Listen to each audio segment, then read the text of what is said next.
السلام عليكم ورحمة الله وبركاته. ازيكم يا حبايبي، عاملين ايه؟ يا رب تكونوا بخير. معكم احمد من قناة بيت العيلة. ان شاء الله النهارده هنعمل مع بعض الكنافة بطريقة حلوة والولاد يحبوها جدا وحلوة قوي في المناسبات واعياد الميلاد وللضيوف.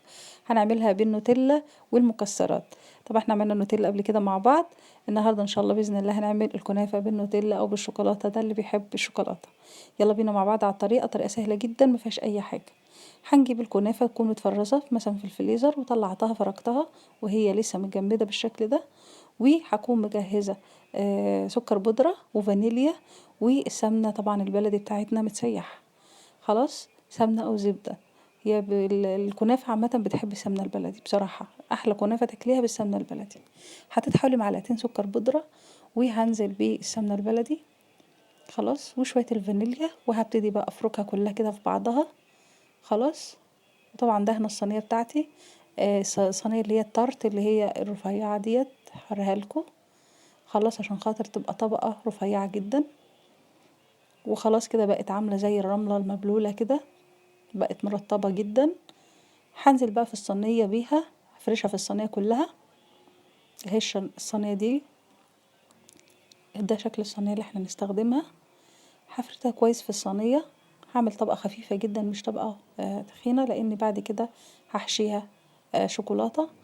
خلاص، هعملها كويس على جوانب الصينية بالشكل ده، وهضغط عليها كده بكوباية لحد ما تاخد شكل الصينية بالظبط، بالجدران بتاعتها والشكل اللي هي بتاعها اللي هي الوردة دي.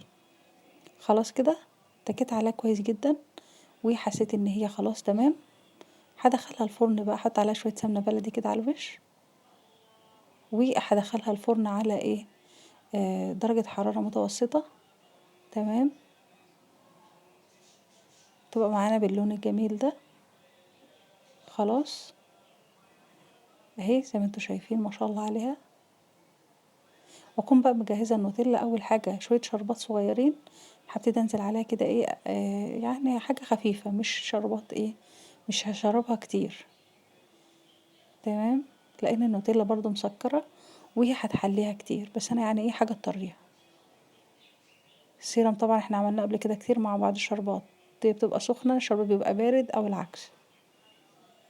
خلاص كده، وحطيت عليها النوتيلا فردتها بالشكل ده. والتزيين بقى دي حسب ذوقك، اي مكسرات، جوز هند، شوكولاتة مبشورة، فارماسيه، المتاح عندك.